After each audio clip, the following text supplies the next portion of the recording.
Thank you, President Taylor and Vice President Miller. I might also add to Teresa's comments that we also have a female president of the board as well. So I do want to focus this month's update primarily on two important topics that we've discussed in recent months. One focused on our efforts to inform our CalPERS members and the public on how we evaluate risks to the portfolio, and while the other is an exciting new effort to diversify the partners who really help us make those investments. Taken together, these updates demonstrate our commitment to the principles that all of us embrace in carrying out fiduciary duty, to maximize our investment returns and fulfill, the most important part, fulfill the promises that have been made to 2 million members here who have chosen to have a public service career.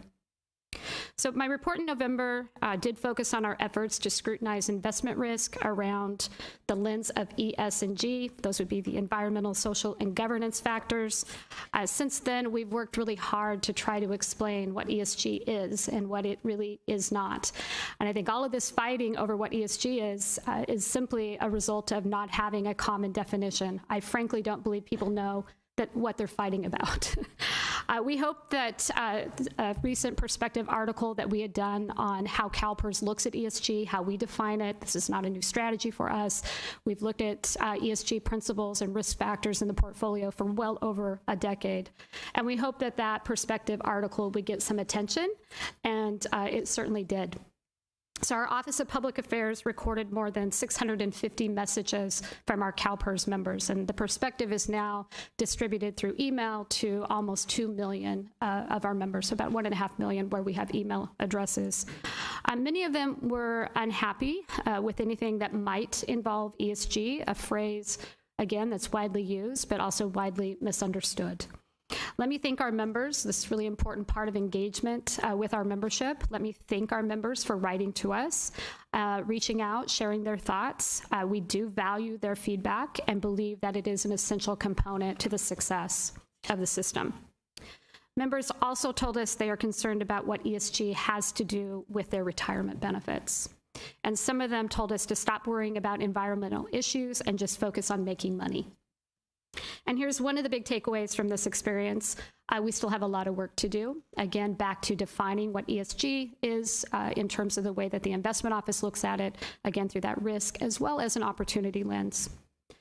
And that also, trying to explain what it does not mean. Many of us have seen these anti-ESG policies and legislatures looking at passing bills that would not allow pension funds or other investors to look at any ESG factors. And frankly, again, I believe that that's a violation of our fiduciary responsibilities. For more than a decade, CalPERS has been thinking about what the three components of ESG, human capital, as well as corporate governance. What do those items mean when it comes to ensuring sizable and sustainable returns on our investments? We began talking about ESG more than a decade ago, long before the rough and tumble political world discovered it. And for years, we have evaluated risks to our portfolios that come from any or all of those three factors. And that's what we mean by ESG. It's a lens through which we assess risk as well as find opportunity. You'll recall in our stakeholder forum, Nicole Musico and Anton Orlich, they talked about where they're seeing opportunities around ESG, particularly around climate strategies and renewable energy, that capital has to go into the energy transition, and we're finding those opportunities more on the private markets. But that does not mean that we would not find opportunities in the public markets as we look at taking on more active risk in the future. But some of our members also wrote to us last month arguing that ESG does not support our fiduciary duty to them. And yet, again, we believe the opposite is true. Conducting an ESG analysis is a means to ensure that we will get paid for every unit of risk that our investment office is taking on. So investment risk does come in many forms, whether it's climate conditions that threaten operations, whether that's cybersecurity threats, narrowly focused corporate boards, or workplace dynamics that threaten widespread turnover. All of those factors can dampen potential profits and the return potential of our members' assets. By examining ESG factors, we're doing the opposite of neglecting our fiduciary duty and your fiduciary duty, and instead giving our best to protect our members' interests. Delivering on our mission is the highest commitment we have. Some of the responses we received to our series of ESG articles insisted that we're putting politics before profits or using our leverage to force companies to embrace a specific ideology. I think I've said this before, and I think it does bear some repeating. Applying the lens of ESG is not a mandate for how to invest, nor is it an endorsement of a political position. It's still a bit disappointing to watch some political leaders continue to twist and bend the meaning of ESG into something that's unrecognizable to the investing world. And frankly, the attempts to scare our members is highly inappropriate. Misinformation can also lead to a lot of mistrust, and that's why we keep our busy outreach calendar to build and enhance stakeholder relationships. The more we can address those concerns head on, be in the room with people, answer those questions, I call it myth busting, the more that we can build trust with those who are depending on us now and also will depend on us into the future. Just last week, I was asked to speak with the members of the Association of California Cities, the Orange County region, which is made up of mayors and council members from Orange County. They visit Sacramento each year to meet with legislators and state partners like us, and I've attended just about every one since I arrived in 2016. I did answer a lot of questions about ESG there, as you can imagine. And we discussed how it has become a polarizing political talk point and how, from our perspective, it's really not. Rather, ESG analysis is really providing the data we need to make a better investment decision. I also emphasized the concerns we have with divestment and the proposal now pending in the legislature, which is Senate Bill 252, which is on your agenda later this morning. That discussion led their members to take a vote in opposition to the bill, which has been sent to all of you in a letter from their CEO.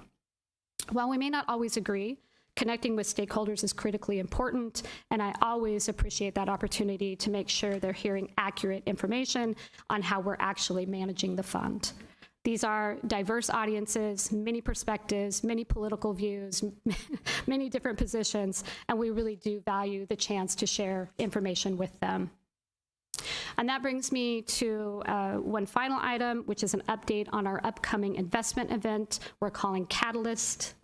There's the brand, California's Diverse Investment Manager Forum. The branding of that is on our screen.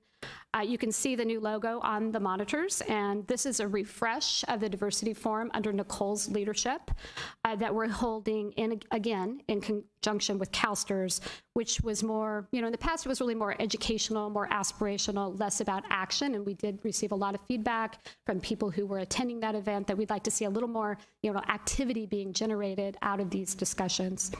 So we are taking a new approach this year to leverage the resources of CalPERS and CalSTRS to bring global allocators together with diverse and emerging managers, new partnerships that can bring meaningful and competitive financial returns to our investment portfolios. Catalyst builds on the momentum from our allocations to two external partners earlier this year, TPG and Grosvenor, and they will be supporting this effort directly. The two-day event will feature interactive one-on-one meetings with allocators and managers while also offering diverse and emerging managers the fundamentals on how to scale their business, fundraise in a volatile market environment, and then also how can they become institutional grade companies that can receive money from other allocators. For allocators like us, the conference offers access to entrepreneurs and innovative firms in a one-stop environment. Catalyst will be in, I'm going to pronounce the city's name, Burlingame, south of San Francisco on June 27th and 28th. We do welcome investors. I know Nicole has been using her network to invite allocators. We really encourage, if you have relationships in your travels and trainings that you do, make sure that we get this out to that network as well. So we will invite investors, consultants, and third-party managers. Letters go out to allocators later this week, and marketing announcements for all of the attendees will shortly follow. And so I would invite Nicole up if you have any questions around the conference. This is really something that, under her leadership, really pushed into this. We need to do something that's more action-oriented. It's great to get in front of people and tell them how we're thinking about our portfolios, how we're thinking about our strategies. But when that does not result in an allocation, we do see that some of the attendees can get quite frustrated with that. And then just finally, as we welcome Peter Cashin, the head of sustainable investments, who you had an opportunity to meet on Monday, as well as Daniel Booth, who is our deputy director for private markets. That announcement has been made public as well. We're also saying goodbye to James Andrus, who held the interim role of sustainable investments. So I want to thank him for his work to push and advocate for transparency in the markets and ensuring investors like CalPERS have appropriate regulatory environments to push, through, to invest our members' assets. So he did a lot of work here in the U.S. space as well as globally of really pushing for these rules that make the markets a better place for investors like CalPERS. So just wanted to expressed my appreciation for his 9 years at CalPERS, and he has chosen to, he's getting ready to retire, and his last day will be this Friday. And with that, that does conclude my report. Okay, thank you very much. I really appreciate the report and all the